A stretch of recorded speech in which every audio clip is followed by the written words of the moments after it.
Welcome, boys. Okay, this video is the finale and the one we've all been waiting for in this series of testing each one of these products. This is going to be the Project Farm style comparison video where we compare the ability of this jump starter to start a dead battery and pit it against this, and that. So we have the GP2000, the GP4000, and the Stanley Fat Max 700. We're also going to use the compressor on this and compare it with this Pittsburgh compressor when attached to the Gooloo 2000, the 4000, and against the compressor that's on the back of the Stanley. We also have this late entry, the Astroai 12-volt air compressor that will be pitted up against the Harbor Freight as its direct competitor, but also our Wagan Tech and Stanley Fat Max air compressors as well. Will be powered by the Gooloo GP2000. This video is being filmed after the completion of the battery restoration project for the used old Crown Vic battery, and after we've tested each one of these products and reviewed them all individually. So this is going to be a summed up version then.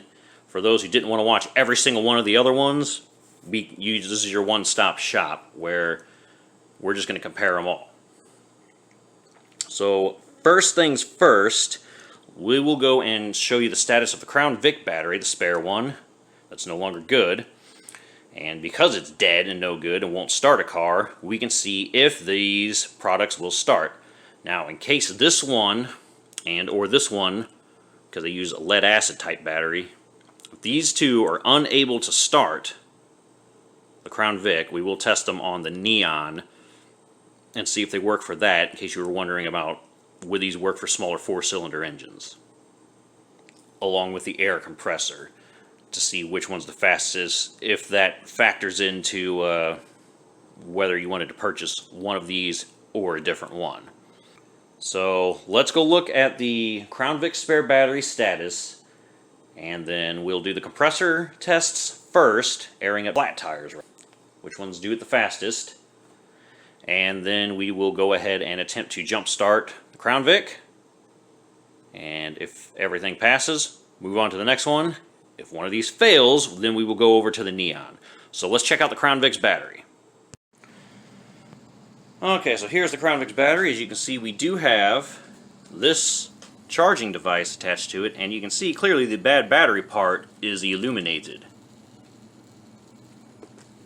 So we will test and see just exactly how bad this battery is before we attach it to our Crown Vic, attempt to start it, which will result in a failure, and then we will attempt to jump start it with those devices and see which one is the best. Okay, so as you can see, this battery is in pretty bad shape, as we've just disconnected those things and the battery voltage is dropping like a lead weight.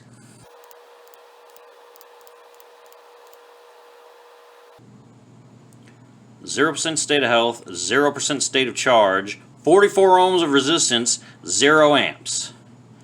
So once we put this in the Crown Vic, there's no way it's going to start it. And we will see if any of these jump packs will be able to start it with this as dead as humanly possible battery. Okay, we do have the bad battery hooked up. Surprisingly, the clock starts. Will it crank over, though? I doubt it. Nope, didn't think so. So now that we know that, we will move over to the air compressor test and then come back to try to jump this. Okay, for our first air compressor test, tire does hold pressure. It is at 38.5 psi, so we'll go ahead and let all the air out, and then compressor test. Okay, and using this tool, we pulled the valve out, and now we have nothing. El Zilcho. Alright, so it is 100% flat. It doesn't get any flatter than 0. So let's go ahead and do the compressor. Up first, the Wagan Tech. Okay, with our compressor hooked up and our clock ready, let's power it up and see how much time this takes. And the connecting rod came disconnected.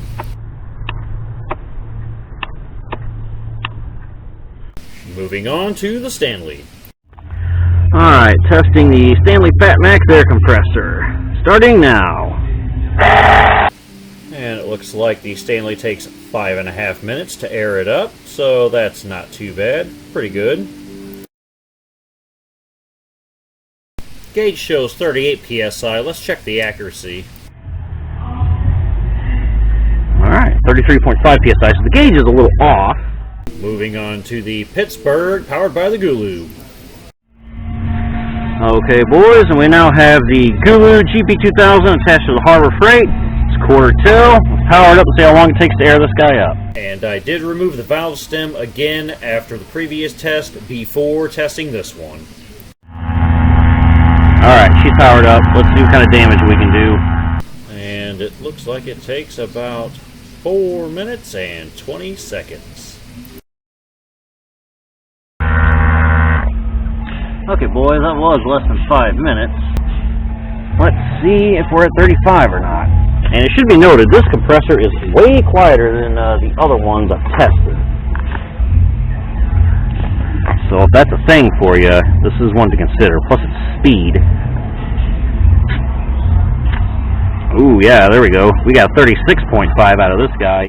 So with that said, let's try using the GP4000 on it, see if that makes any difference at all. Okay, boys, and it's about 20 after. We have our Gooloo attached to the Harbor Freight compressor. It's all hooked up, so let's see how long it takes to air up from empty.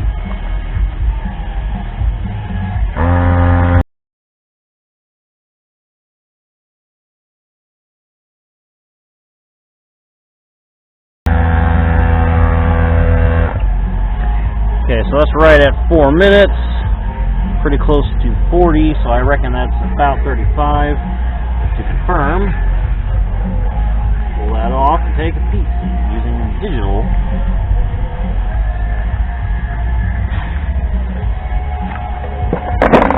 Oops, 33.5. I would be willing to wager then if we went 4 minutes and 20 seconds, we would be at 36.5, just like we were with the GP2000.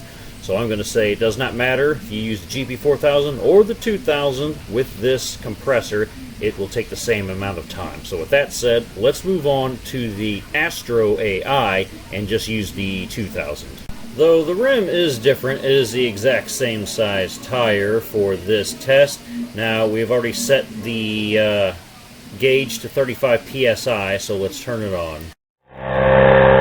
So because this does have a digital gauge that you can set it and walk away from it, but I'm just holding it up to the camera so you can see the rate it climbs until it turns itself off. Alright, well that was exactly 4 minutes and kicked it off at 36 psi. So, that's pretty neat. Let's unplug it and check the pressure. 36.5 psi, boys. So I'm very impressed that it is 20 seconds faster than the Pittsburgh and does air it up to the same psi. Though the gauge is slightly off then because it was set to 35, aired it up to 36.5. So if that's a concern of yours, just be aware the gauge is slightly off. But it is much faster than the Pittsburgh. It is not quite as quiet. It's a little bit louder. But if the digital thing is something that you're into or that you're requiring, and the light, then I would say go with this Astroai. If neither of those things matter to you, the Pittsburgh is a good option. If you want my opinion between the two, though, I would say whichever one's actually cheaper and on sale, if you do not need the light that the Astroai has and you do not think you need the digital gauge. So whichever one's cheaper I would go with, but with that said, let's move on to the jump pack test and head over to the Crown Vic. Okay, as you can see, we have our jump pack hooked up. Negative, negative, positive to positive.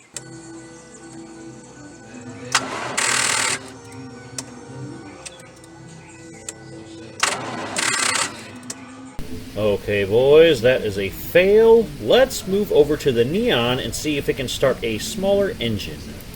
We have put the Crown Vic's battery in here. Believe it or not, this actually fits. With some finagling, you can fit a Crown Vic battery in this Neon.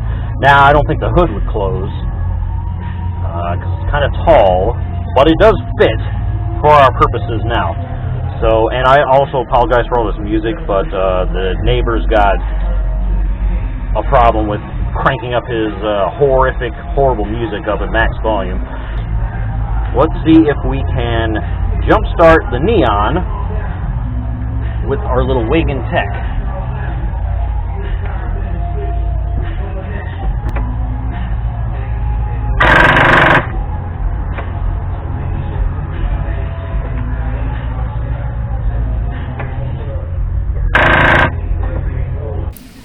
Alright, let's let it sit on here for a few minutes and test it again, give it a chance to transfer electrons.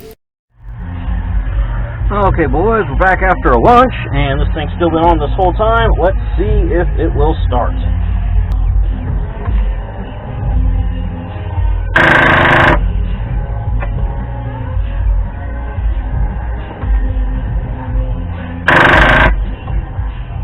Wagan Tech has proved unreliable. Air compressor broke, will not jump start a V8 or even a 4-cylinder. Cannot recommend. Let's head back over to the Crown Vic and we will test the next jump pack, the Stanley. Okay, boys, now we have the Stanley attached. Positive, positive, negative, negative. We are switched to on. If you check the battery, there's a load on it. So it is doing something. We'll let it sit for a few minutes and then we'll try to crank her over and see if this thing is powerful enough to start a V8 engine with a dead battery. Alright, let's give her a crank, see what kind of damage we can do.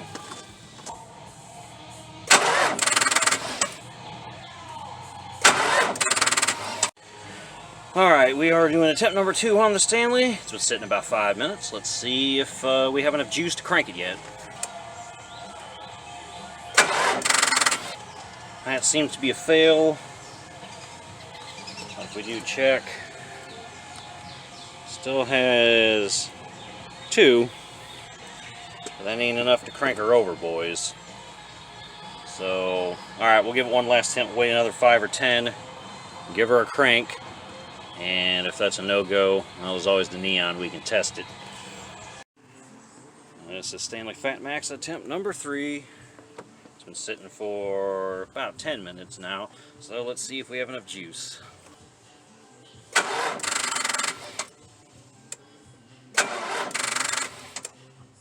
If it hasn't started it now, it's not going to. Let's move over to the Neon and see if it'll start a smaller engine. So we now have the Crown Vic's spare dead battery chilling in the Neon. Surprisingly, it fits in this compact area. And we will attempt to jumpstart it. I just hooked it up, and this is after charging it back up and everything. So we'll give it a crank, nothing happens, we'll let it sit and chill for about 10 minutes or so, and then try it again.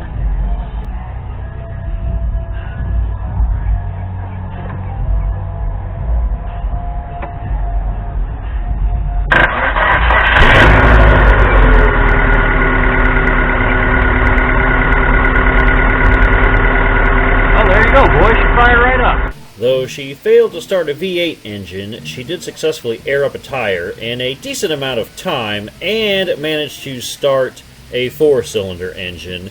So if you're looking for a 2-for-1 combo deal and you have a small engine, this might be the pack for you. If you have a bigger engine, cannot recommend.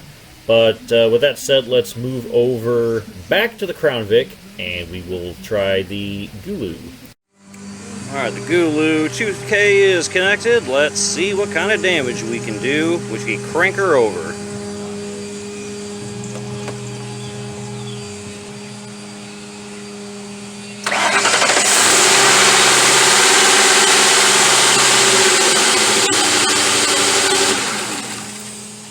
Started the car on the first attempt, with relative ease, did not seem to struggle at all. I would recommend it. Let's move on to the GP4000. Okay, we have the GP4000 attached to the battery terminals. We do have our Connect light, so let's go inside the beast and crank it over.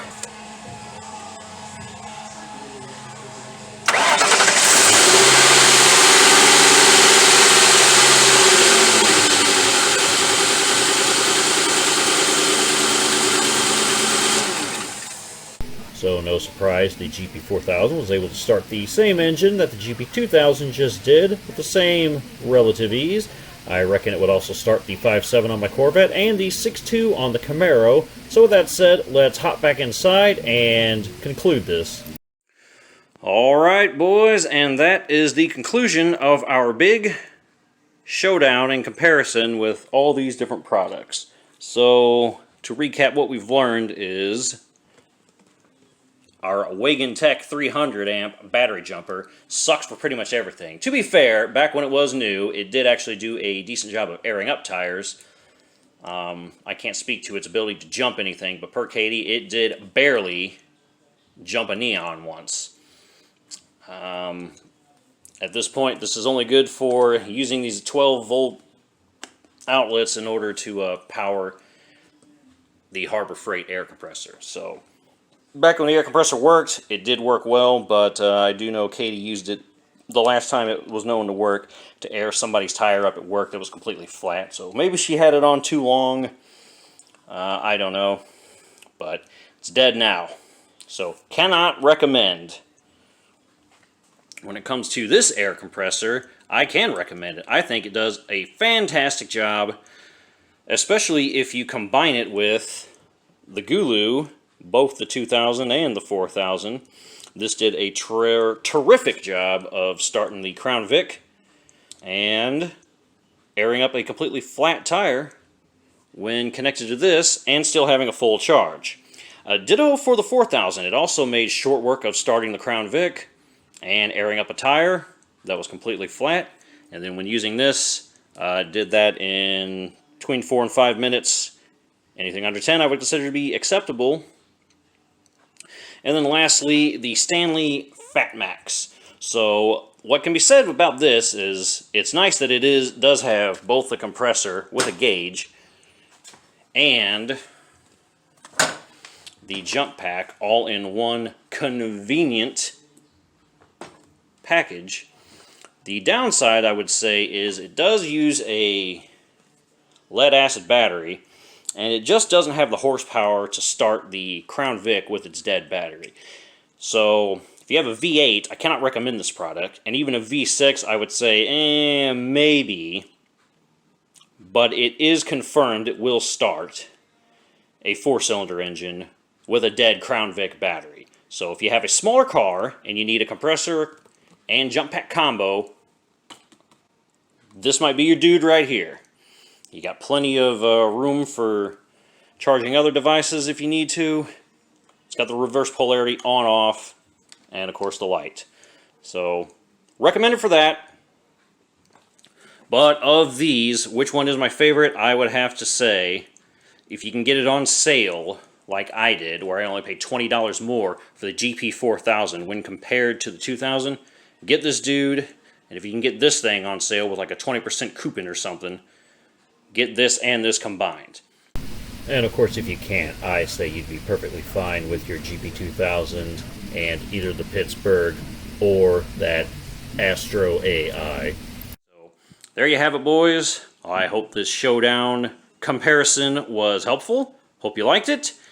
Stay tuned for more. Thanks for watching, boys. Peace.